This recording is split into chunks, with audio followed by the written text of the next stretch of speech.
Broadcasting live, this is your Pinoy Street on AL Worldwide.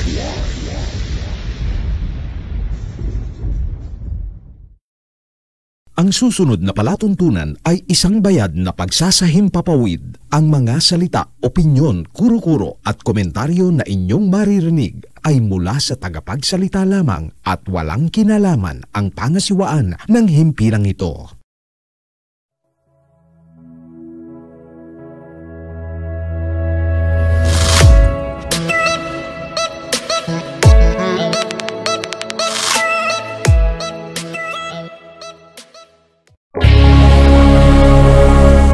Tuklasin natin!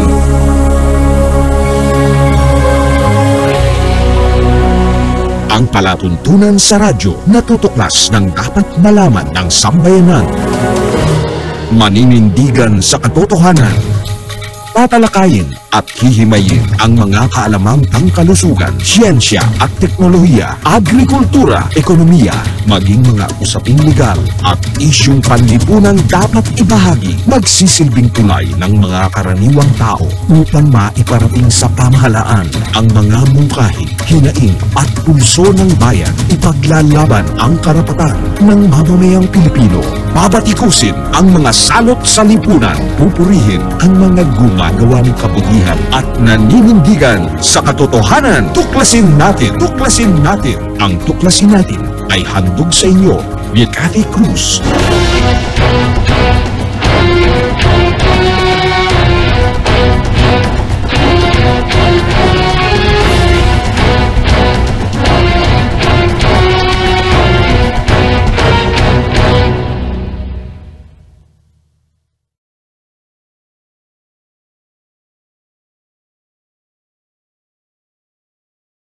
Diyos maray na banggi sa indong gabos na makabanwa. Magandang gabi Pilipinas, magandang gabi Luzon, Visayas at Mindanao. Gayon din sa lahat ng ating mga kababayan sa iba't ibang panig ng mundo.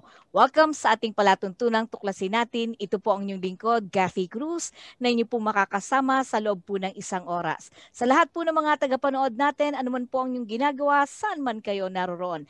Dalangin ko po na nasa mabuti po kayong kalagayan habang samut-sari ang mga nagaganap sa loob at labas ng ating bansa. Sa lahat po ng ating mga tagapanood, mari po kayo mag-text sa 0915-258-4091 o mag-iwan po kayo ng mensahe sa ating pong Karipunan Channel Facebook page at YouTube account, gayon din sa BDT Radio Production at syempre sa ating pong Facebook page din na Pinoy Stream Versatile Radio. Mapapakinggan po ninyo ang ating pong mga palatuntunan via Facebook and YouTube. Simulcast po yan. And sa Pinoy Stream, you can download it sa TuneIn app at mapapakinggan po ninyo ang atin pong palatuntunan. Well, anyway, ngayong gabi ay meron po tayong magigiting na mga panauhin, mga masasabi kong mga patriotikong Pilipino. But before that, gusto ko lang po i-introduce ang ating bisita ngayon. Si Dr. Erwin Erfe po ay isang registered physician, isang attorney at law. At siya po actually ay isang certified financial planner. Check nyo po kung tama po ako. And fellow po siya ng American College of Forensic Examiners International at diplomate po siya ng American Board of Forensic Medicine at diplomate ng American Board of Forensic Examiner. Siya po ang masasabi natin talagang pagdating sa mga forensic examination, siya po ang matinik dyan at talagang kinikilala po hindi lamang dito sa ating bansa, kundi maging sa buong mundo, lalo na po sa Amerika.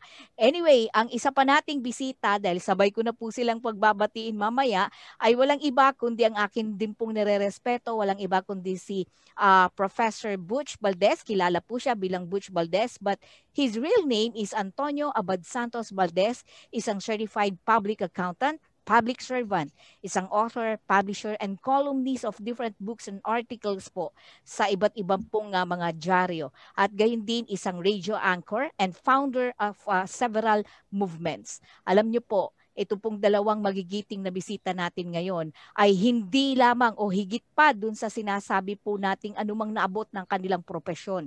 Isa ang sigurado ko po sa ating bisita ngayon. Sila ay isang patriotikong Pilipino na tapat at nagmamahal sa ating bansa at sambayan ng Pilipino. Ginagamit nila ang kanilang pinag-aralan, talino, talento o galing, gayon din ang lakas, panahon at madalas ultimo sarili nilang bulsa para lang makatulong at maisulong ang tama, katotohanan at katarungan ay talagang ipaglalaban at gagawin po ng ating bisita ngayon. Ang bisita ko po ngayong gabi ay labis kong ginagalang at hinahangaan ng walang pasubali.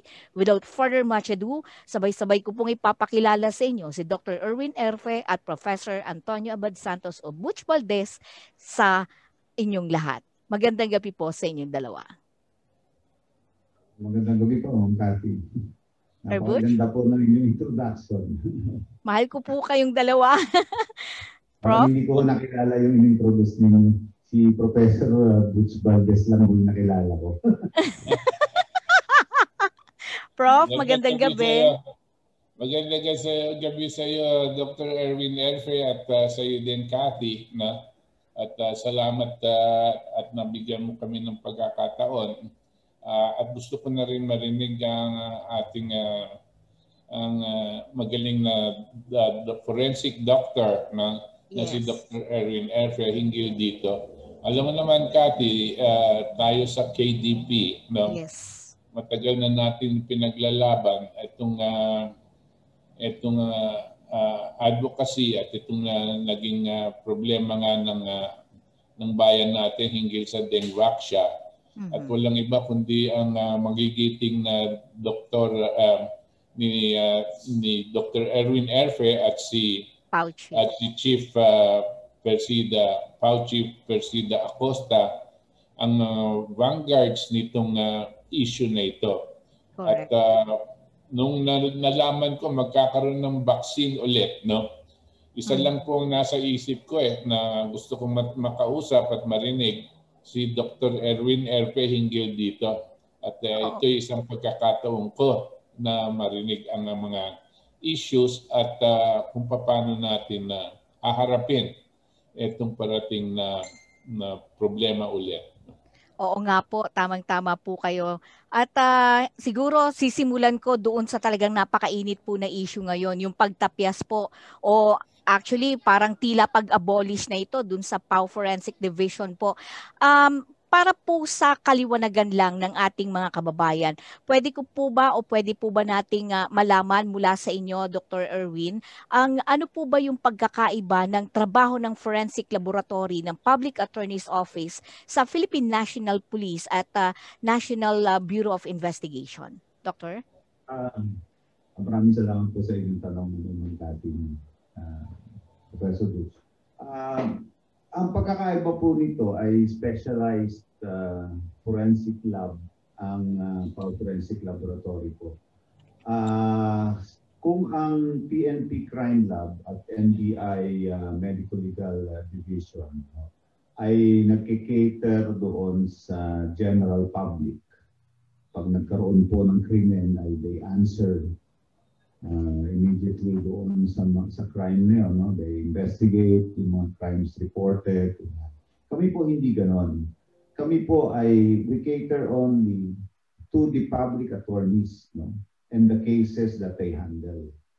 So very specific po yung mandato namin na we will assist clients of the public attorney's office lang po, na referred by the Victims Assistance Unit, referred by the public attorneys nationwide, no? Yung mga cases na hinahandle nila in court, no? At saka po yung mga lumalapit sa kanila ng mga kababayan natin na walang kakayahan sa pagkuha ng abogado at walang kakayahan din pagkuha ng forensic expert. So very specific po ang trabaho namin. Hindi ho kami nakikipag-kompetensya o dumuduplika doon sa ginagawa ng NBI at ng PNP Crime Lab. No? Dahil kami lang po ay very specific lang.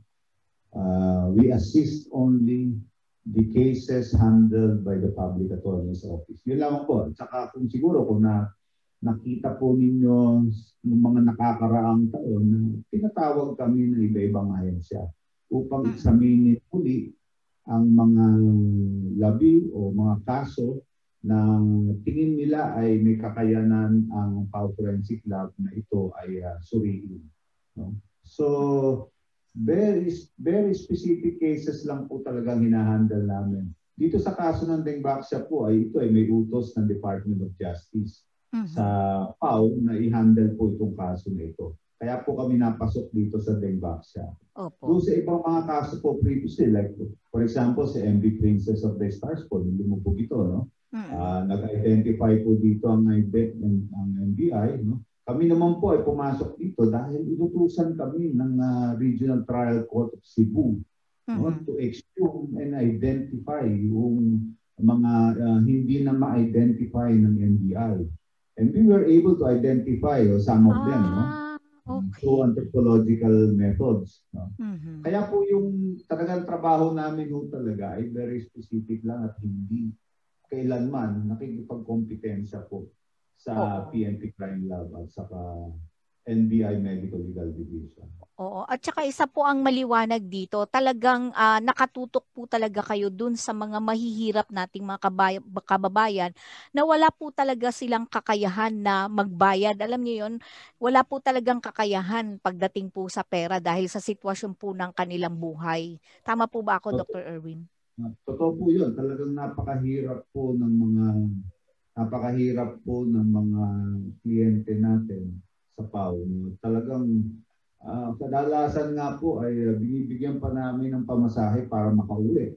O kaya ay makapunta sa amin. At pagdating ho dito ay pinakakain pa ho namin dahil talagang gutom na gutom sila. Minsan ho ay walang pambili ng gamot. Binibigyan ho namin ng gamot. Tinitingnan ho ng mga doktor natin. Dahil iba ho sa kanila ay may sakit na pagdating dito sa opisina ng PAO. Kaya ho talagang makikita nyo na hikahuso talaga yung mga kliyente ng PAO na nakikita namin. Kaya yung ako, very proud ako doon sa mga doktor at saka na pumasok dito sa PAO Forensic Lab. Kasi talaga servisyo bayan po ito. Talaga servisyo bayan. Tapos biglang ganito ang nangyari. Oo nga po eh. Imbis na matuloy ng pagtulong nila, bubunot pa nga ako sa bulsa yung mga yan. Exactly. Ngayon, wala pa sila ng trabaho. Oo nga po eh. Dahil sa insertion na inilagay po ni Senador Drilon at saka ni Senador Angara, effectively ina-abolish na nila ang PAO Forensic Lab at wala na hong trabaho ito. Susunod na taon, itong January, ang empleyado po ng PAO Forensic Lab. Oo. Marami po akong question sa inyo pero gusto ko lang bigyan ng pagkakataon si Professor Butch kasi on the economic side, yung effect po kasi hindi lamang doon sa mga tinatawag nating diretsong mga empleyado na by next year mawawalan ng trabaho, but of course sa atin pong mga kababayan na mga mahihirap.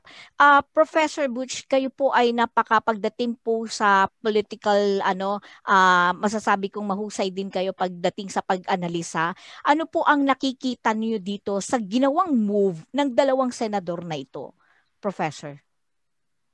Alam mo, Cathy, sa aking pong aking opinion, no? Itong move ni Drilon at ni Angara, bawasan ang budget ng PAO, no? Upang actually matanggal na yung buong departamento na pinamumunuan ni Dr. Erwin Erfe, no? Ay hindi lang it has, I think, more profound implications on the country. No? Ang nangyari po nung nagkaroon ng Dengvaxia issue, no? Ang mga magulang na wala nang mapuntahan, no? Kung dito sa kanilang mga katanungan kung bakit biglang namamatay o nagkakasakit o kung ano-anong impairments na nangyari sa anak nila, no? Wala silang mapuntahan kundi ang Public Attorney's Office. Buti na lang dito sa Public Attorney's Office, meron silang forensic department upang mahusisa kung bakit ba namatay yung mga bata. Okay? When they did this, first of all, I know there's a process wherein the parents ask the PAO for some for their children to be checked, autopsy, meron pang proseso yan eh. Pupunta pa sa korte, no? Ihingi pa ng permiso sa korte bago sila ma-autopsy. Nung na-autopsy po ito, at sabay halos identical po, ilan daan na, siguro malapit na sa 1,000 yung na-examine, no? Natakot po kami sa private sector, natakot kami na talaga palang malaki ang pinsala nitong Dengvaxia na sinasabi nilang hindi pa talagang na test sa mga na kinakailangan i-test. Parang tayo ang naging testing ground ng vaccine na yon. And having that in mind, what had happened was nagkaroon ng kaso at kinasuhan ang Department of Health dahil marami silang natuklasan na kakulangan. Now, and then dumating itong COVID. Itong COVID naman, nakita din natin na pag dinala yung pasyente, pumunta sa ospital, namatay, no? Agad-agad cremation. No? Pag cremation, alam mo, wala nang posibleng autopsy yan. Again, nakakatakot. No? Sa ibang bansa, katulad sa Italy, na-autopsy nila yung mga namatay at nakita nila kung ano ang talagang problema at gumawa sila ng hakbang para gamutin itong mga nagkakasakit ng COVID. At naging successful sila. Ang hindi ko malaman, bakit nagmamadali agad-agad i-cremate yung mga tao na namamatay na hindi pa alam, na hindi man nila nakikita ang kanilang hindi man nila nakikita ng kanilang mga relatives, no? Ang bangkay, no? Kung namatay mga. So therefore, there is no chance of autopsy. Ang autopsy is one way of finding out the actual reasons for dying, no? Now, eto na tayo kay Drilon at kay Angara. Pag tinanggal mo na ang capacity ng isang ahensya katulad ng PAO na magkaroon ng ganitong facility, para mo na rin tinanggal ang kakayanan na ang vehicle na pwedeng gamitin ng mga mamamayan na para humingi ng tulong upang itanong kung paano namatay yung kanilang mga anak o mga relatives. When this happens, the people will not have redress. Tapos dadating ang panahon na imamandatory pa itong vaccine na lalabas, no? Ewan ko kung mandatory o hindi, whatever it is, dapat hindi anong mangyayari doon. Ibig sabihin, pag meron na pinsala sa vaccines, no? Ang mangyayari diyan, hindi mo malalaman dahil wala nang paraan para sa mga mahihirap malaman kung paano namatay yung kanilang mga anak kung man nagkaroon ng negative effects itong mga vaccine, no? If that is the case, then siguro iniisip ko etong si Drilon tsaka si Angara na mga mga abogado na ang kanilang mga kliyente, mga big pharma companies, no? Katulad ng Sanofi. No? Hindi lang yon si Drilon malapit na malapit kay Secretary Duque ng Department of Health na na may kaso tungkol dito sa Dengvaxia. No? Kasi si Drilon, lahat pala ng regional directors ng PhilHealth ay mga bata pala ni Drilon, no? So, malapit siya. Itong kay Angara, siyempre, kumuha siya ng isang kasama sa Senado para i-sponsor itong bill na pagbabawas sa budget. This is more sinister than just taking out the budget of PAO with regard to the forensic capabilities.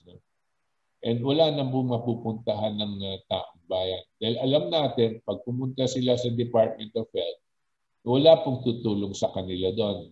Ni isang beses yata, walang ginawang autopsy ang DOH hinggil dito sa Dengvaxia. Anyway, medyo talagang lumalaki ang ulo ko pag when you're talking of this Drilon. In fact, in one of the press conference na nandoon si Senator Franklin Drilon, natanong ko siya at ang tanong ko ganito, Dr. Erwin, sabi ko, paano po ang gagawin ninyong mga senador kung may mga ipinasa kayo na mga batas na alam nyong may gray area pero pinayagan nyo pa rin na maipasa ito at maging batas na alam ninyo at the end of the day ay makakaperwisyo ito sa bansa at sa taong bayan. Alam nyo, simple lang ang naging sagot niya Tapos medyo meron pa akong kasi noon, segue. Dahil ang napunta ako dun sa tungkol ito dun sa yung mga nakakulong na merong bawas ng para bang leave, kumbaga sa gobyerno may leave credits, may bawas para pwede kang makalabas. Nakalimutan ko lang yung Opo. GC. Oo. Yung tungkol po doon. Oo. At nabanggit ko nga po sa kanya, hindi po ba kako itong pagpasan ninyo ay nakikita nyo may mga senador kako na posibleng makulong at sila yung posibleng makinabang. Lalo na at binanggit ko nga yung tungkol kay Senator Laila de Lima. Masyado naman daw akong unfair dahil tinumbok ko talaga yung isang senador na nakakulong. Dahil nung ginawa raw nila yon ay hindi pa raw. This is recorded, Dr. Erwin. Nasa YouTube po yung press con na yan na naka-upload po.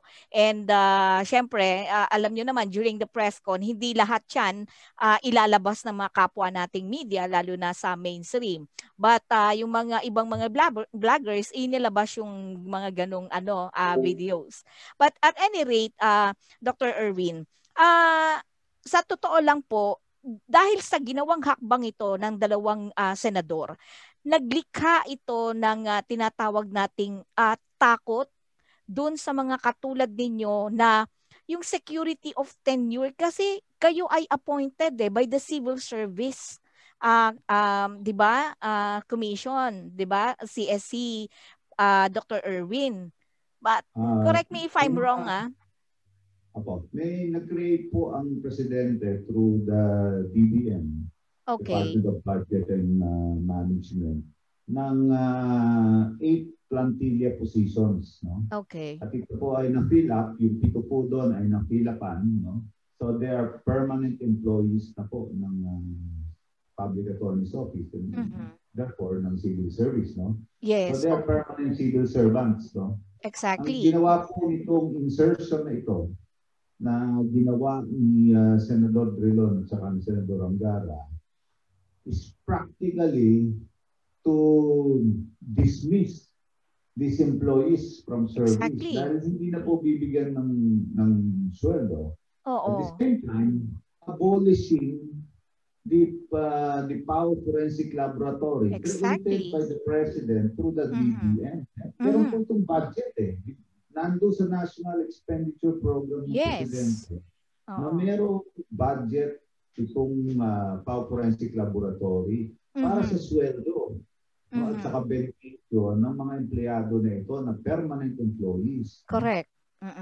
Pero dito sa po, nandun po yung budget. Nakalagay po sa General Appropriations Bill, no? Nandun yung budget. Pero pinagbabawalan po ang Public Attorney's Office na ibayad ito sa mga empleyado na permanent employees. So, anong gagawin ngayon ng PAO doon sa budget na yun? At the end of the year, ibabalik po sa treasury. Ibabalik sa National Treasury. Paano yung mga empleyado? Walang tatanggaping sweldo. Sahod. So hindi na po papasok talaga yan. Practically, you're dismissing these permanent employees. And you are abolishing the whole department, the whole division, because wala na magtatrabaho. Dahil wala nang sweldo. No? Hindi mo naman pwedeng pilitin ng mga empleyado na yan na magtrabaho nang walang kang ipapasweldo at wala kang beneficio ibibigay. So this insertion, this one sentence insertion na inilagay po ni Senador Drilon sa Senador Angara dito, practically abolished the Pau Forensic Laboratory. Correct. And practically rendered our employees jobless by January 2021. Correct. Kaya po talagang nagulat po ako dito dahil mabigat yan, Dr. Erwin, kasi kayo ang nakikita ko, ako po ay 20 taon sa government service. Nasa personnel ako dati at alam kong implication ng ginawa nila.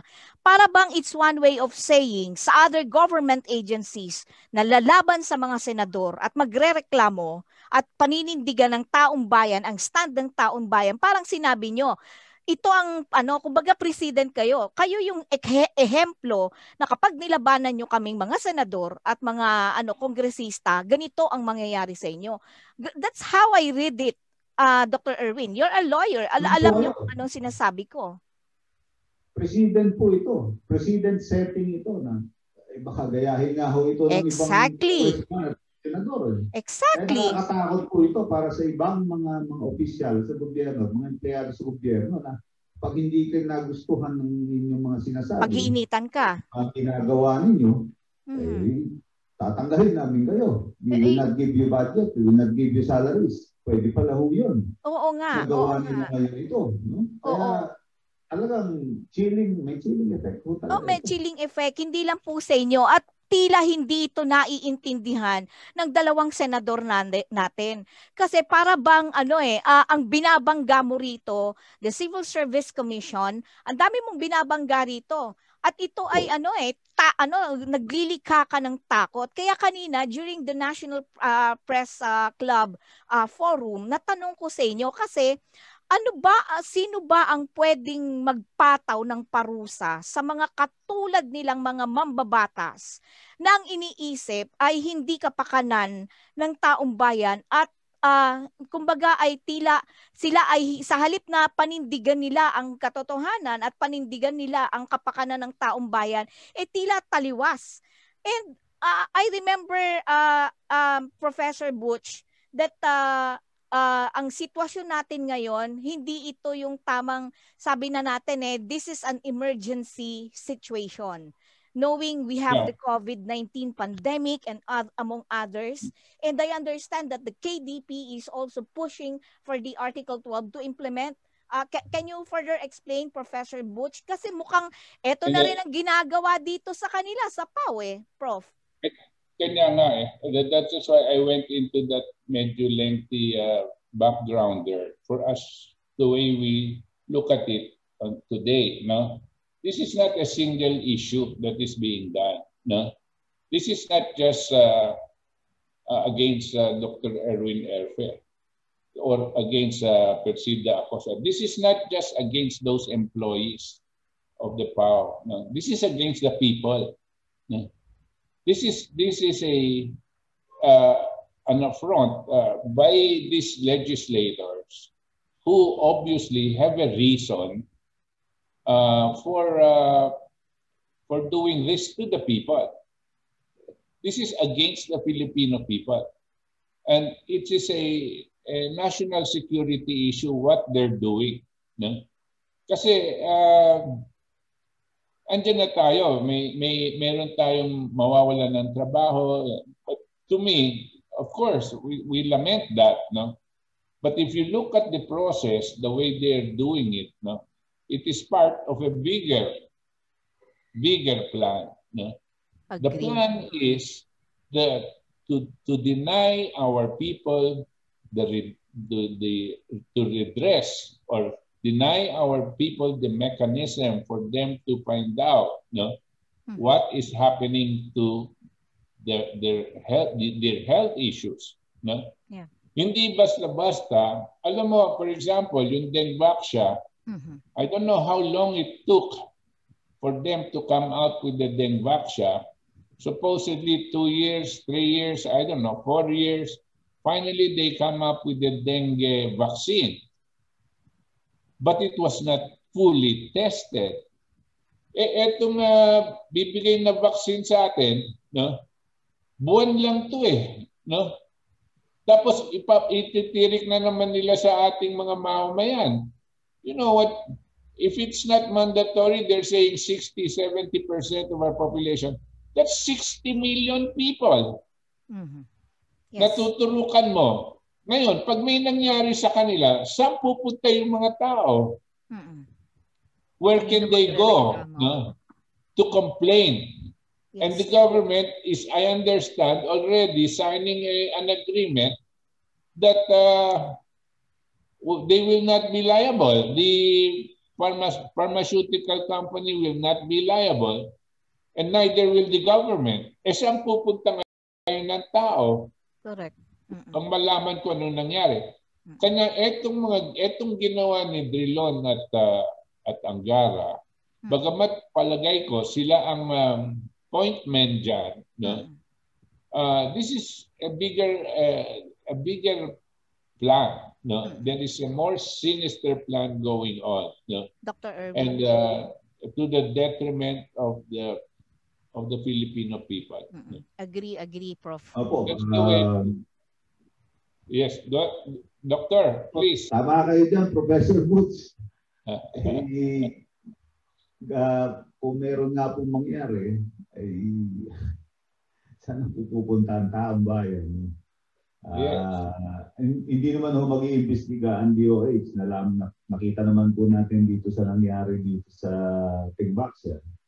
Nag-imbestiga sila pero wala naman ng resulta. No? Tinignan lang nila yung medical records and then naglabas sila ng resulta kung anong cause of death nila. Hindi ho nila in-examine mabuti ito. Itong mga medical records, hindi nila in-examine ang medical history. Hindi sila nag-autopsy, itong pinormo nilang task force. And then they came out with a result na kaduda-duda. Supposedly, expert opinion daw nila yun. At kami ay hindi ekspertong mga kaya ho, makikita natin, pagka ito ay mangyari uli dito sa new vaccine na ito, actually mas delikado ho ito because sabi nga nila, they developed this for a few months lang. Umpisa lang naman ho itong pandemic na ito was December, January, no? Nag-umpisa ito. And then suddenly may mga vaccines na develop, no? And then hanggang ngayon nagka-conduct pa sila ng mga clinical trials. Itong AstraZeneca, in fact, nagsabi pa sila na they need more trials, no? And I agree ho because ilang buwan lang ito konti ang kanilang mga subjects in their clinical trials, no?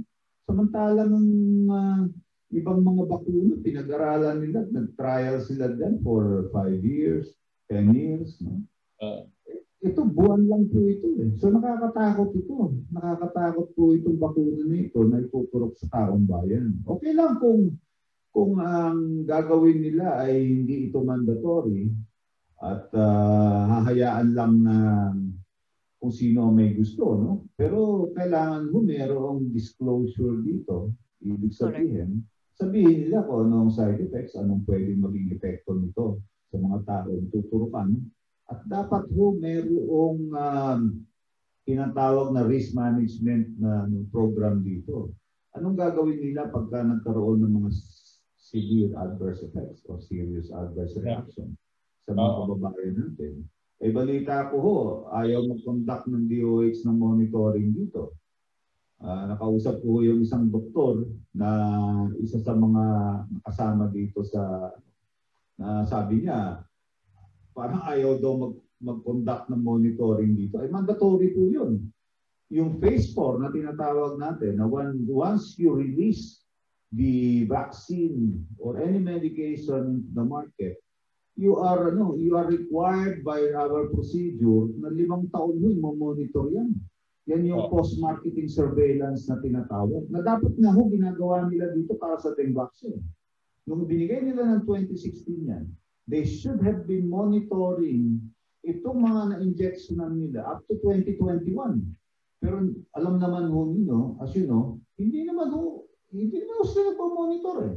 In fact, kung ginawa nila yung obligasyon nila sa Phase 4 na mag-monitor ng mga vaccinist ng Dengvaxia, baka wala tayo ino-autopsy ngayon. Dahil magagamot nila eh. Kami nga kami na yung nag-autopsy dito sa mga namatay. Kami na nag-aalaga doon sa mga kaya namin alagaan ng mga bata na may mga sakit. No? From suffering further at mamatay. Kung ang ginawa po ng DOH dito sa Dengvaxia cases po nito, kung lahat ng mga batang in-injectionan po, kung ito ay minonitor nila, binigyan nila ng karampatang healthcare ng Department of Health po, which they should be doing, mas maganda sana. Dahil walang mamamatay sigurado. Unless talaga meron mga problema na mabibigat na ang sa kalusugan itong mga bata nito, mapiprevent po ito. Wala na pong i-autopsy ang forensic team. Hindi na nila kailangan kami galawin na i-abolish kami, tanggalan kami ng MOE, tanggalan ng sweldo. Hindi na po. At na-save pa nila ang buhay nitong mga nabakunahan ng Dengvaxia. Dapat po, kung gagawin din nila ito dito sa COVID vaccine, dapat everything is in place. Monitor nila lahat ng babakunahan nila, give them the proper healthcare, bigyan nila ng health insurance itong mga to. Magkaroon man ng problema later on, wala liability ang gobyerno because they did everything for the people. Binigyan nila ng karampatang healthcare, monitoring. Palagay ko, hindi sila magkakaroon ng problema. No? Kahit katulad nitong naging problema sa Dengvaxia. Dahil lumaki ang problema sa Dengvaxia because eto na, may mga namatay na, may mga nagkasakit na. Pero they refused na akuin yung problema dito sa healthcare dito. Samantalang, if they could have mobilized all the hospitals to help them dito sa mga regions na sinaksakan nila, sana maliit ang problema ngayon. Hindi sana kami nag-autopsy. Correct. No? Pero hindi nila ginawa yung trabaho nila eh. Yung Phase 4 responsibility ng pharmaceutical company na Sanofi at saka ng DOH, hindi nila ginawa. They did not do it until now. Hanggang ngayon wala silang ginagawa. They are not monitoring the adverse effects of Dengvaxia. No? Nung nag-pull out na yung na-pull out na from the market yung completely wala na monitoring. Yun yung sinasabi namin why we wanted to get the list of vaccinists because we wanted to monitor these children, yung mga pulis at saka mga doktor na pinakunahan nila. Pero ano nangyari? Tago sila doon sa likod ng opinion ng National Privacy Commission na bawal daw. Pero may exception naman po yun. Na pagdating ng ganitong man-made disaster na katulad nito na maraming namatay sa bakuna, they should have released it para na-monitor itong mga tao na ito. Kasi may mga bata namatay dyan na nalaman ng magulang na nabakunahan pala. Nung patay na yung sinabi ng mga classmates nila na nabakunahan kami ng Dengvaxia. All along, kala nila hindi nabakunahan yung anak nila. Pero it turned out,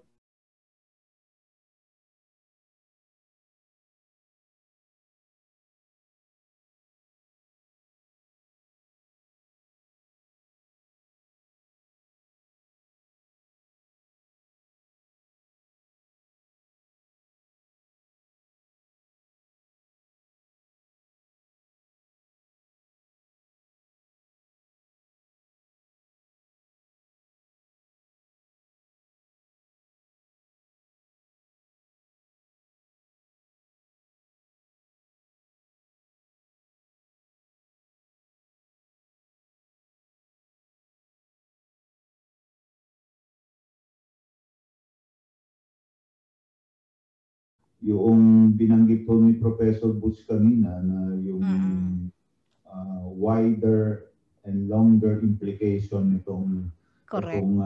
pagbanat sa forensic Pau laboratory. forensic. Talaga yung capability of the PAO or the government to respond doon sa mga possible complaints o hindi pagtulong ng mga kababayan natin ay mawawala na. Totoo yan. Tama po yun. I completely agree na we will do sa trabaho na ginawa namin dito sa Bengbaksia, we will do it for the people kung wala na po ang PAO forensic laboratory. So talagang tama ho dun. I completely agree kay Professor Butch doon. Able nila yung capability na ito para sa taong bayan. Kung ako po, if I would even expand the capabilities of the forensic capabilities of our PAO, no? Not just because of all of it. There are so many things that need to be studied, of which the government, the Department of Health, is unwilling or incapable of doing. No, right now, even alam po natin na marami pong diwali na nandyan sa Department of Health, di ba? And hindi ko maintindihan kung bakit talagang sinusuportahan pa si Duque ng presidente. Obviously, because maybe the president is kailangan tatayan na siya sa dahil wala na siyang ibang taong mahihingin ng advice. Pero kung yung nagbibigay sa kanya ng advice, mga tao ng pharma companies lang, tapos etong mga nasa legislature, puro tumatanggap dito sa mga big pharma companies, may malaking problema po ang bansa natin, no? And I don't know whether the president knows this, and if he does, what is he going to do about it? Yun lang ang aking nararamdaman. Kami po sa KDP, alam na yata ni Cathy, tsaka para sa inyong kaalaman, Dr. Erfe, ang panawagan namin na kung magkakaroon man ng vaccine, kinakailangan po siguro lahat ng nasa gobyerno, from executive, legislative, and judiciary, at ang kanilang mga pamilya, silang unahan turukan, no? Nasa gobyerno sila. Kung wala sa mga kongresista at mga senador ang tututol diyan, kailangan pa-vaccinate sila at ang kanilang mga pamilya. At kinakailangan nakikita po natin lahat yan. We don't agree that the Armed Forces of the Philippines should be mandated, will be mandated to be inoculated, because ginagawang guinea pigs naman yung mga kasundaluhan natin. Neither do we agree that the children will be vaccinated mandatorily, or else they will not be able to go to school. No? This is fascism. This is worse than martial law. No? And that's why sa KDP, this is where we draw the line with the president. We support him for everything. No? Pero wag sana siyang matulak nitong sila Duque na gawin mandatory. I will explain also why it needs to be mandatory, at least for for DOH. I just found out that this guy Joey Concepcion, who's a advisor of the president, is the one brokering for the oligarchs, no? To be able to buy this initial phase of the vaccine, about 2.6 million million vaccine sets or whatever, no? To be delivered on June next year. Kung oligarkong nandyan, no?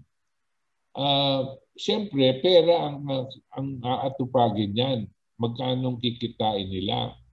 Kanya kailangan, para kumita sila ng malaki, no?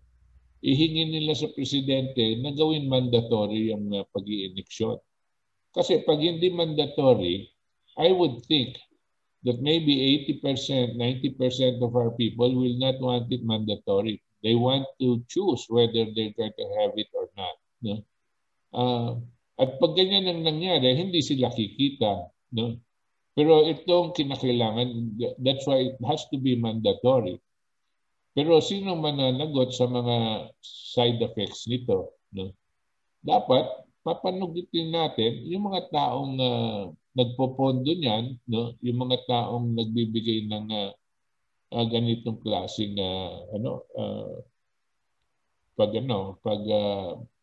mga patakaran. No? We have to understand what's going on here. And that's why, sabi ko, since the oligarchs are again part of this whole scheme, no? Why is there so much plans, no? Coming from different sectors to against the population, against our people? Ano bang gusto niya? Talagang maramihan nang mamatay talaga?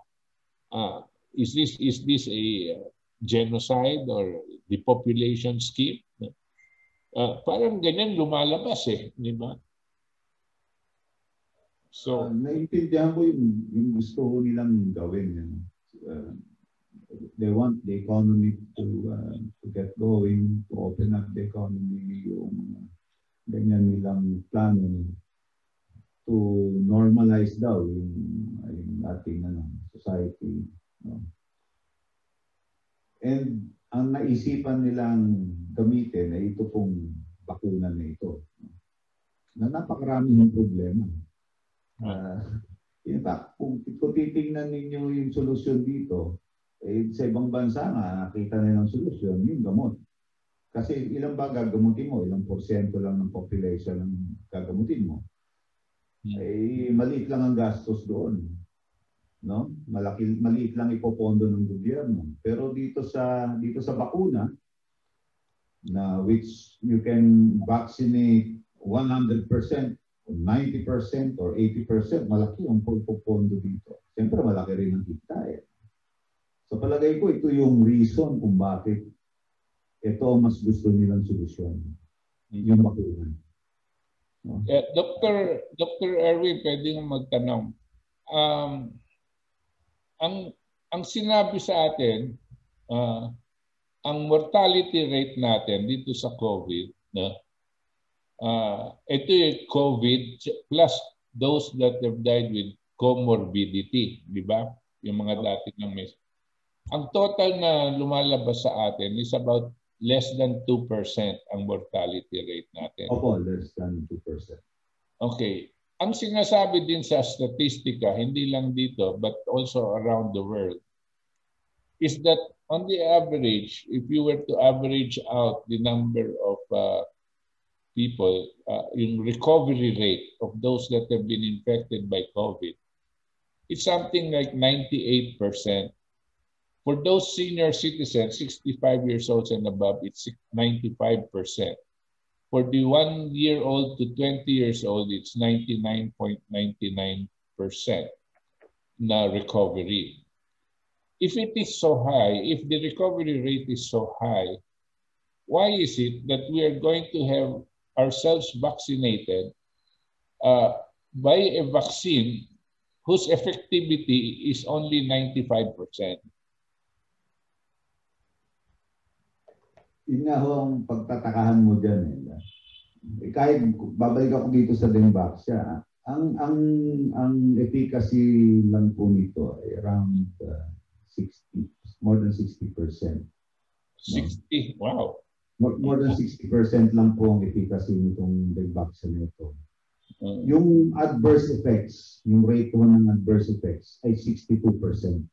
Ibig sabihin, sa 100 na tuturuan mo, 62% o 62 sa kanila ang magkakaroon ng serious adverse effects. Correct. And 4 ay maaaring mamatay. Tama. Sa tingin ko, dito sa COVID vaccine na ito, na dinevelop mo lang in just a few months at kakaunti ang study subjects mo, mas matatakot ako dito because hindi ito masyadong extensively na pag-aralan sa mga human subjects, no? Maganda nga ho itong mga clinical trials na ito because monitored ho ito eh. Lahat ito talaga pagka nagkaroon ng konting sakit, sipon, ubo, monitored ho yan eh. Gagamutin ka agad yan, check upin ka agad ng gano'n eh. Pero when you release the vaccine into the population, nakatulad ng ginawa dito ng almost 1 million Filipinos agad ang binigyan mo. Can you monitor all of them?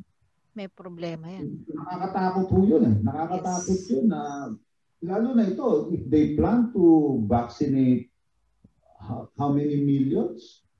60, 70 million.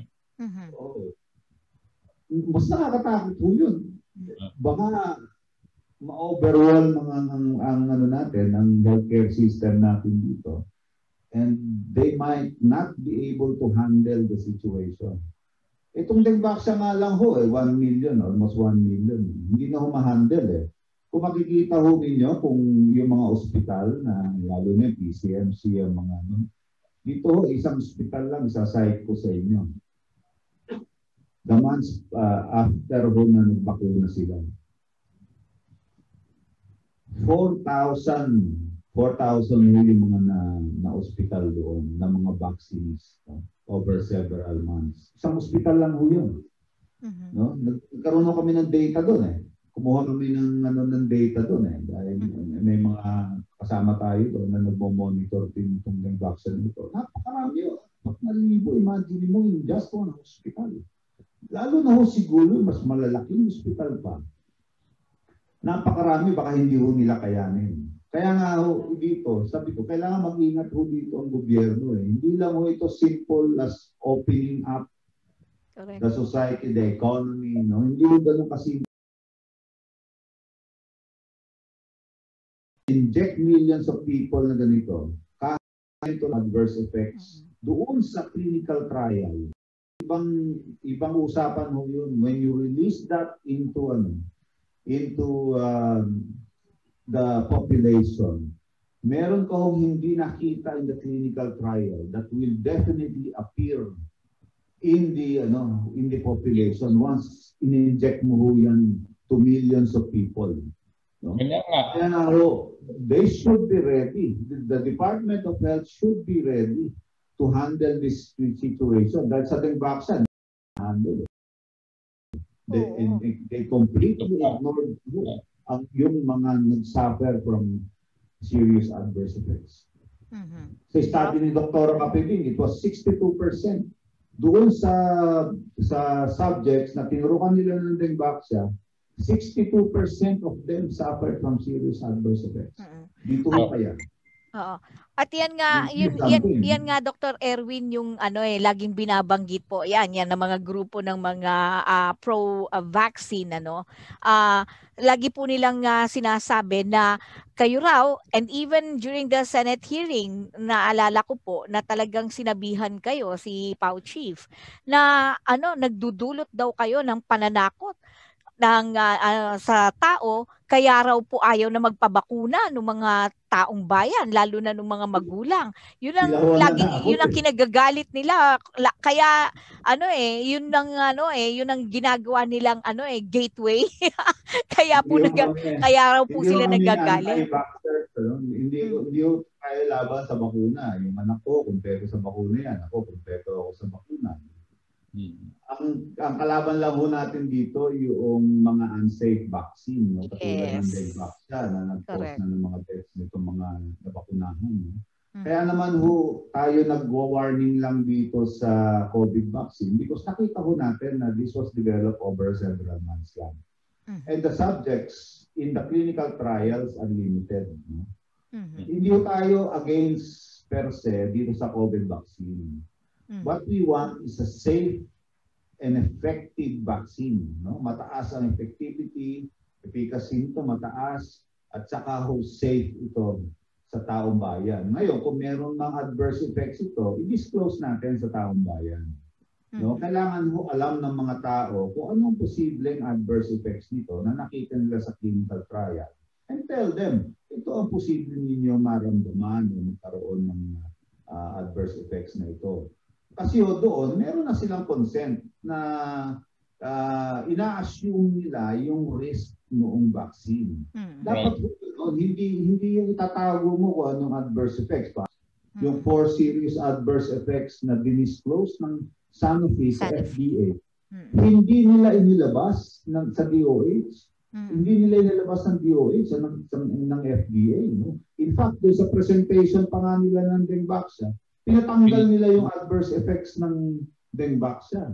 Ibig sabihin, no, walang disclosure sa taong bayan. Pati yung mga private doctors na nag-inject, hindi nila alam. Meron palang adverse effects ito. Professor? Masamang intention.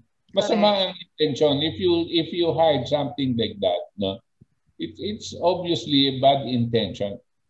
Meron pa akong isang itatanong. Pag nagkaroon ba ng COVID vaccine, habang buhay libre na siya sa COVID, no? Unlike polio vaccine and yung ibang mga vaccine na ano namin nung bata tayo, no? Habang buhay, tapos ka na sa polio at the rest, no? Pero etong sa COVID, ang alam ko, nagpapalit ng strain yan eh, no? That's why it's 90. How long is the so-called, kunwari may immunity ka, how long will it last, no? Until the next strain. Then you have another vaccine, is that it? No? Paano yan? How will that be, the doctor? Naalala ko po itong flu vaccine. Noong araw, ang flu virus, nasa medical school ako, nag-mutate yan every 2 years. Pero ngayon, every year na mutation ng flu virus. So kailangan i-cover mo ito. Itong mga mutations ng viruses nito, kailangan i-cover mo ito. Alam natin na nag-mutate din itong COVID-19 virus. No? So, yung ibibigay mo ngayon na vaccine, no? Which covers, hindi natin alam kung ilang versions ng virus nito ang covered nito. Definitely, it will not last yung kanyang itong immunity na ibibigay sa iyo, it will not last. Because pwedeng mag-wane yung immunity, no? Just like what happened sa Dengvaxia, no? Nag-wane yung effect noong immunity. Plus, the possibility of the virus mutating. No? Hindi natin alam how fast this virus mutates. No? Iba-iba yung rates na nababasa ko. Iba-iba yung nakita na natin na mutated versions nito. Sa Pilipinas na sinabi nila, yung latest na mutation dito was isa sa pinakamabilis ng mutations. No? Yung nasa Europe, iba rin yung nasa United States. No? So they will have to cover all of this. No? So magkakaroon pa ng mga succeeding iterations itong vaccine na ito. Sabihin, continuous ang development to catch up with the mutations nitong virus na ito. So, ibig sabihin, kahit na magpa-vaccine ka ngayon, ilang months or years, no? Kailangan magpa-booster dose or have another updated version of the vaccine. No? So, bakit po tayo magpa-vaccine dito, that's to catch up. Baka katulad din ng flu virus o flu vaccine. Sa akin po palagay natin habulin yung mutations. Prof? Sa akin po palagay kasi kung 98% ang recovery rate natin, halos ganyan na rin sa flu. Siguro ganyan na rin kataas ang recovery rate natin sa flu, diba? basta uminom tayo nitong mga gamot na kakailanganin, tapos mahusay na naman tayo. What is there a need for a vaccine? No? Exactly. Tapos, itong vaccine na ibibigay, there is no assurance that you will not need another vaccine later on. No? And these people are in a hurry to make money on us. No? So, I think the only one that can really stop this, if he is at least better informed, no, at hindi lang nanggagaling kay Duque information niya, correct, is the president, no, because ultimately the responsibility of doing this is the president's responsibility.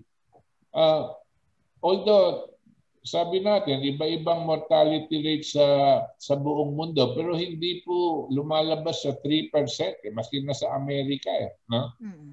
2% or less, and the others are less than 1% pa nga ang kanilang ginagawa. And most of them, ang kanilang gamot is just to strengthen the immunity of the people. No? Nothing like this has come out of Department of Health. No, Department of Health does not mention anything about vitamin A, vitamin D, vitamin C, and all of these that are needed for us to strengthen our immunity. No, ayaw man nilang nitong tuog, itong ganyan-ganyan, the things that we use for flu. No, ayaw nilang gamitin yon.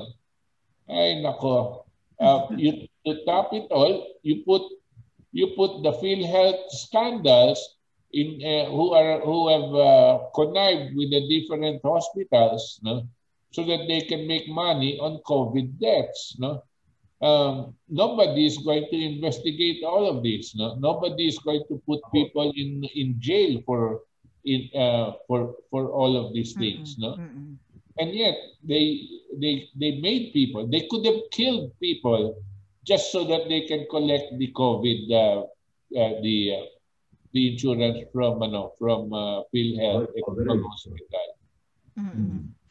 Diba, Doctor?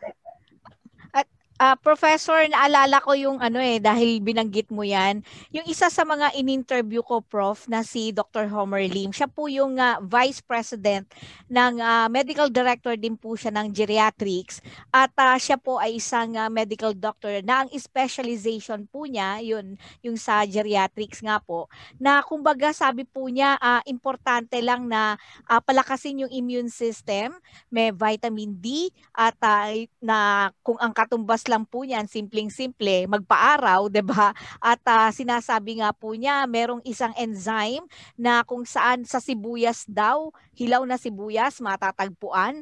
Ang importante, yun ang mga sinasabi niya, vitamin C, kumain ng gulay at prutas. Talagang katulad ng binabanggit mo, immune system. Ang nagiging problema, kaya nga po sabi po ng kung naalala po ninyo, na ito pong mga alternative doctors po na to, sinasabi po nila na hindi kailangan ng bakuna. Ang kailangan ay palakasin, pakainin mo ng mahusay yung iyong populasyon na talagang tama yung mga vitamina na nakukuha niya. Yun po ang binabanggit. So, I agree kay Dr. Lim. Homer Lim. I completely agree na kailangan din yung immune system natin, palakasin natin. At hindi lang tayo kasi natin nakikita kong solusyon na tinitingnan ngayon ng gobyerno ay ganun din, no? Ay, sabi ko kulang sa malawak na pag-iisip yung ating Secretary of Health. No? Isipin lang ay bakuna lang ang solusyon. Para namang yun lang. No? Kailangan siguro ang ating mahal na Pangulo ay kumonsulta rin sa ibang mga doktor. Ano opinion nila dito? Dahil siyempre si Secretary Duque ay galing sa pharmaceutical industry yan. May pharmaceutical company sila. Member of alam mo kung ano ang solusyon niya. Bilang nagmay-ari ng isang kumpanya na pharmaceutical, alam mo kung anong gusto niyang Yakin po. Pero napakaraming solusyon dyan. Hindi lang buya ang bakuna na yan na hindi pa tayo sigurado. Oo. Oo. Sa akin po, pag sabi nila bakuna daw magpapaayos ng ekonomiya, hindi ako naniniwala po dyan eh. No? Maski na magpabakuna po ang tao, no? Nakakasiguro ako na ang ating economic situation will continue to deteriorate in even accelerating fashion. No? We are already in an economic depression. Ang economic depression is computed that after 2 recession quarters, first quarter, second quarter na recession, yung pag-third recession pa rin, it's called economic depression. And we are going to continue to deteriorate in accelerating fashion. Next year is going to be very bad with or without the so-called vaccine. No? Yeah. And the reason for that is because we lock down and we go into a ECQ, no, in such a fashion that it curtails of businesses. They will not. I don't think that even if they succeeded in implementing this vaccine mandatorily, they will not be able to recover from the 1 year of economic depression that we experienced, because it takes several years to get that into moving again, not even to a normal level, to at least a level that less people are going to die. No? The real effect of that happened here in COVID, the lockdowns and so on, is they have killed more people because of joblessness, no, than the disease itself. No? And the vaccine is not going to correct that. There is another vaccine that it has to be instead of, not vaccine, but an economic vaccine that can be used, that we've been advocating before. But that one, unless we do that, no, we are not going to recover, and there will not be any recovery period. That is why. Sabi ko, pagdating dito, siguro, mag-accelerate ang ating death rate because of the economic downturn. Gutom. Sa gutom, sa hirap, walang trabaho, dadagdagan mo pa ng mga OFWs na magdadagsa dito. Babalik. No? And mag-multiplier effect po yan. No? This is a multiplier effect. And the vaccine that they're saying is not there's not going to be any magic coming from there, no? Unless the economic recovery program is set up. None of these economic advisors of the president, no, are saying anything that will lead us to that level. Nothing, zero. No, I've watched them, heard them, talked to them. No, there is nothing except the vaccine. No? And that means zero ang kanilang minds. The KDP has an economic recovery program based on Article 12 of the Constitution and Section 17 and 18. But I will not go into that. No? To me, if the President implements that, at least gaganda ang ating kinabukasan with or without the vaccine. Pero meron akong tanong kay Dr. Erwin. Sige You po, can answer go or ahead. don't answer. Kayo ba, Dr. Erwin, magpapabakuna ba kayo? Tingin ko dyan, sa akin, rhetorical question yan. Lalo na yung bakuna ko dito, pinag-aralan lang nila ng ilang buwan. Kasi kakaunti yung subjects nila. Ang pinag-uusapan lang ako na may bakuna pero yung risk management plan nila para doon sa mga papakunahan wala. Balita ko, ayaw ng DOH mag-monitor ng bakuna doon sa mga papakunahan hahayaan na lang nila Ayaw nilang mag-monitor. Ayaw nilang mag-perform ng post-marketing surveillance. Okay. I will follow your Paano ko kung magpapakuna ako o magkaroon ako ng problema? May posibilidad na rin. Susundan ko si Dr. Erwin. Saan ako pupunta? Sa Department of Health na ayaw mag-monitor? That's right. Na lang nila, hindi sa bakuna yan, patandaan mo na lang yan. Correct, oo. Kaya nakakatakot yun eh. I will not risk my life sa bakuna na hindi tested. At hindi safe sa tingin ko. Sa tingin ko, hindi safe ito because kulang ang pag-aaral dito. That's right. Kailangan na patunayan nila that these are safe. And also, definitely, dapat effective ito. Ngayon, nababasa ko mataas yung efficacy rate na sinasabi nila. Pero ang nakasalalay po, actually, ngayon, nakasalalay na naman ang future ng ating bansa sa dalawang tao po nakakausap sa presidente. Si Fauci Persida Acosta, tsaka si Dr. Erwin Erpe. Okay. Tama ka, Prof. Diyan ako papasok. Parang imposible yung mangyari yun. Alam niyo kung bakit? May cordon sanitaire po sa presidente. Hindi kayo makakalapit. Hindi kayo makalapit? Huling nakausap po namin ng presidente 2018 February. After that po, nanghihingi kami ng audience sa kanila for several times na po. Pero hindi na nakausap ng presidente for more than 2 years na po. Oo. And nanghihingi kami ng audience sa kanya. Anyway, sa huli... Alam po, may cordon sanitaire. Oo nga po. Kausapin namin sa Davao. Instead ho na makausap namin, kinulong kami sa isang kwarto.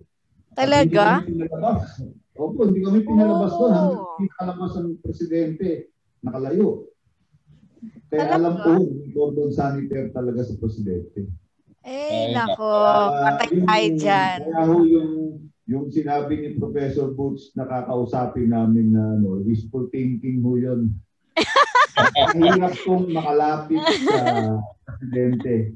February 2018, ang tagal na noon. Napakatagal na po talaga. Napakarami na rin naming request sa Office of the President para may problema tayo pagka ganyan.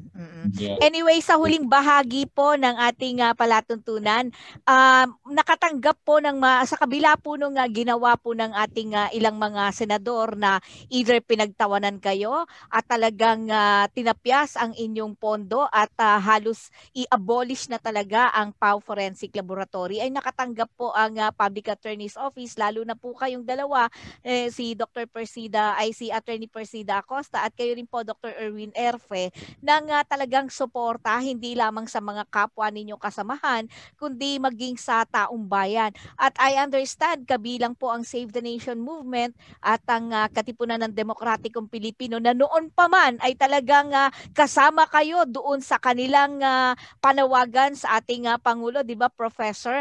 Yes. Ano po ang hakbang na gagawin ninyo ngayon sa side po ninyo sa kabila po ng nangyayaring ito, Dr. Erwin? Dire-diretso lang po isang vision namin hanggat kakayanin namin.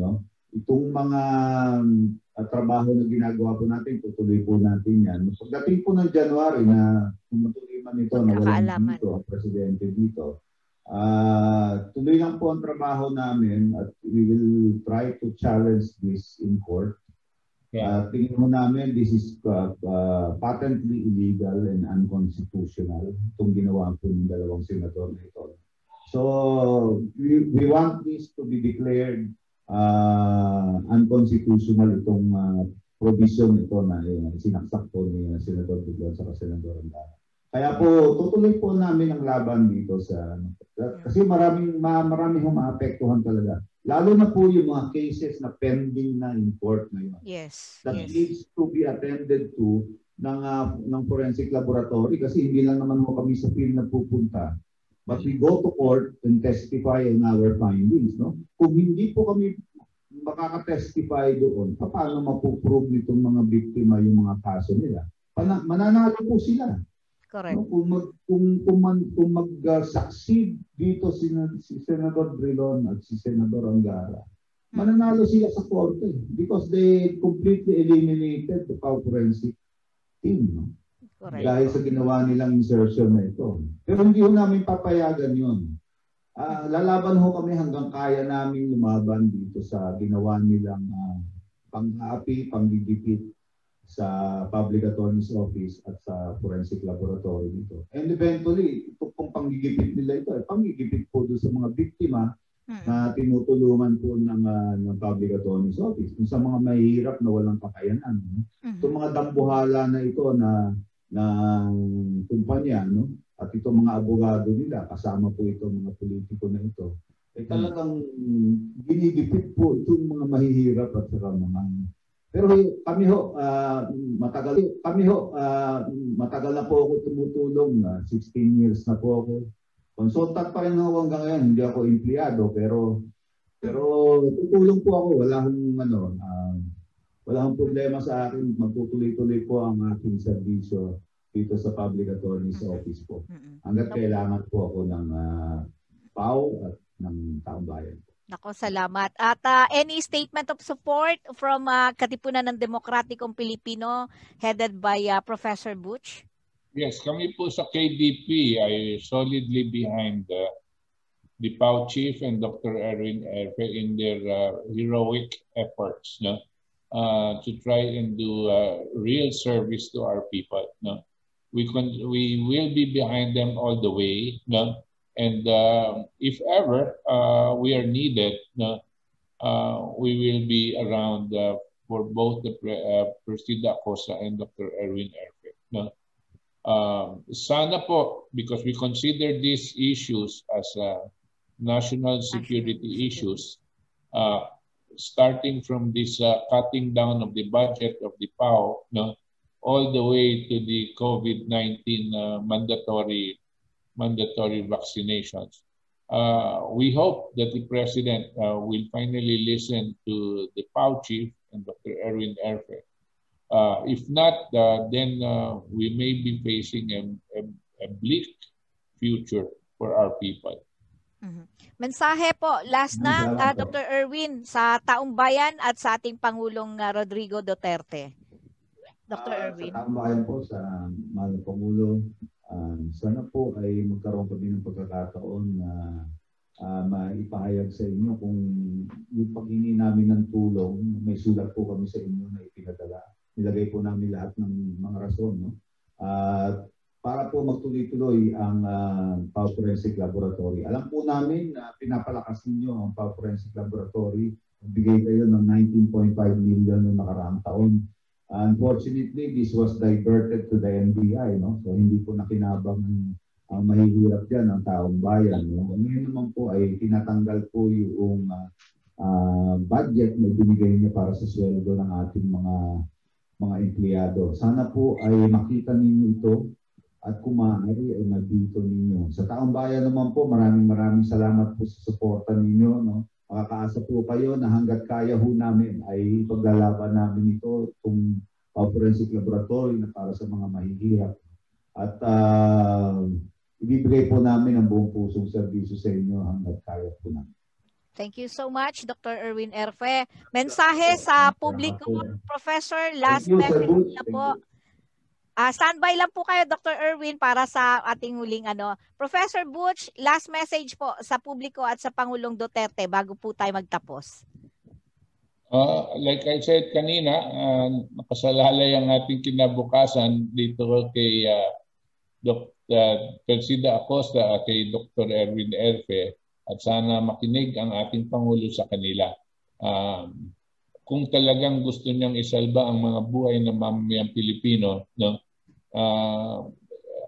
Hindi niya papayagan hindi sila makausap at mabigyan ng pagkaliwanag dito sa sakuna na dinudulot ng Department of Health sa mamamayang Pilipino.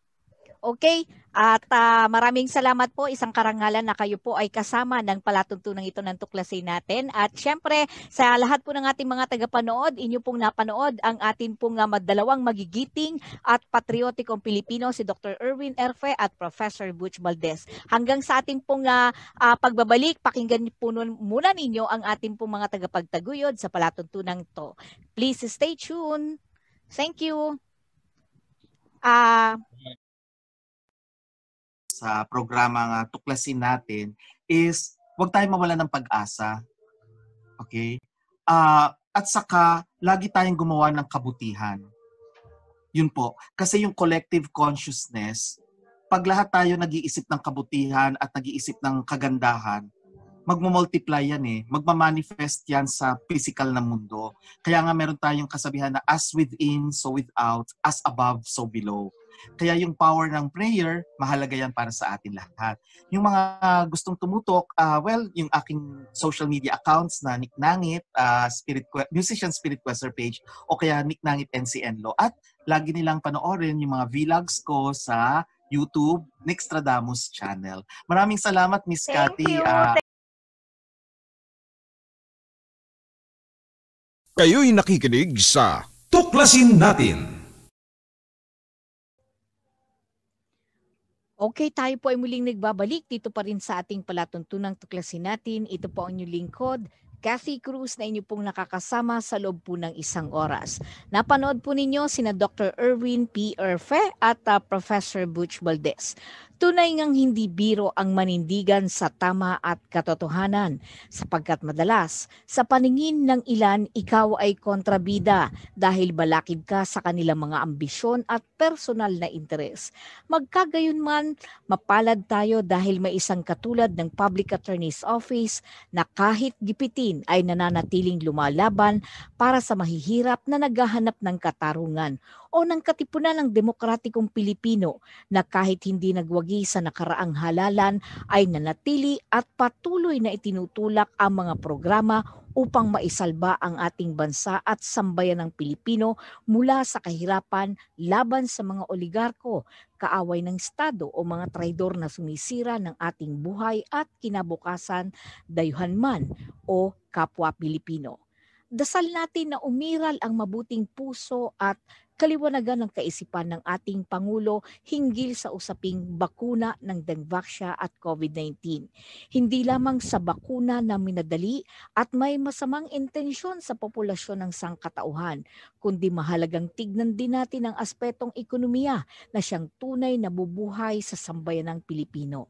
Tandaan natin na kailangang may malusog na pamayanan ng ating bansa upang ihanda sa bahagdan ng pagpapaunlad ng bansa. At upang maging malusog ang bawat pamilya, dapat magkaroon ng kakayanan na buhayin o pakainin ang kanilang mga anak. Dahil kung hindi, wala man ang anumang pandemya, sigurado akong maraming mamamatay sa gutom at pagkakasakit. Nakita natin ang epekto ng pagtigil ng industriya dahil sa lockdown na dahilan ng pagsara ng maraming negosyo at pagkawala ng trabaho. Lumaki ang bilang na nagkakasakit, namamatay at nadidepress dahil sa sitwasyon. Sabi nga ni Professor Butch Valdez, higit na magiging mahirap ang darating na taon. Hihinto ba tayong mangarap at umusad para labanan ng kahirapan? Dapat tayong magsama-sama upang itulak ang ating pamahalaan patungo sa pagbubukas ng tamang paraan ng ekonomiya, ang agro-industrialization. Hiwalay pa rito ang pagsusulong ng KDP na gawin ng Pangulong Duterte ang Article 12, Section 17 hanggang 22 ng Saligang Batas ng 1987, ang pagdedeklara ng state of emergency ng ating bansa. Dahil dito, maaaring bawiin ang pangangasiwa ng mga public utility sa pamahalaan na siyang pinakamabigat na pasanin ng ating mamamayan dito sa ating bansa. Kasama rin sa pangunahing pangangailangan ng tao ay ang kalusugan. Magbatsyag, patuloy na tuklasin ang dapat malaman. Huwag magpalinlang, higit sa lahat, manindigan sa tama at katotohanan upang makamit natin ang katarungan, kapayapaan at pag-unlad. Magandang gabi po sa lahat. Ito po ang inyong lingkod, Cathy Cruz.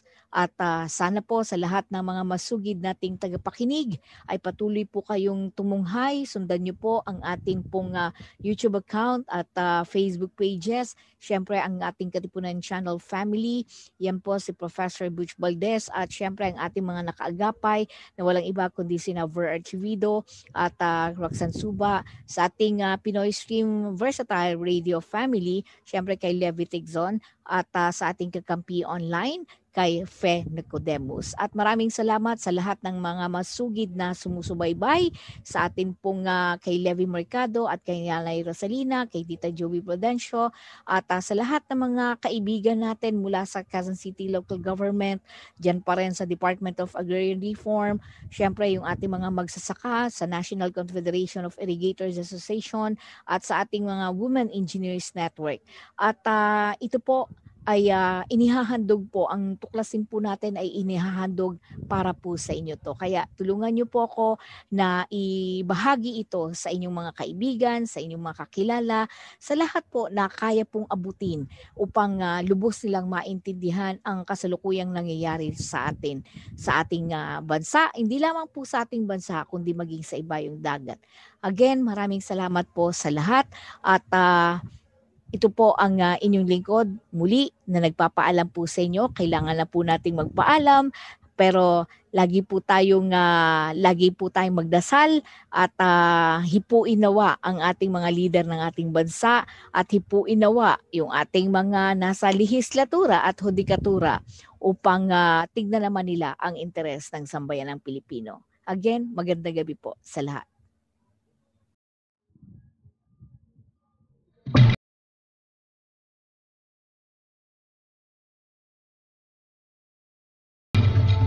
Inyong napakinggan ang palatuntunang Tuklasin Natin. Tuklasin Natin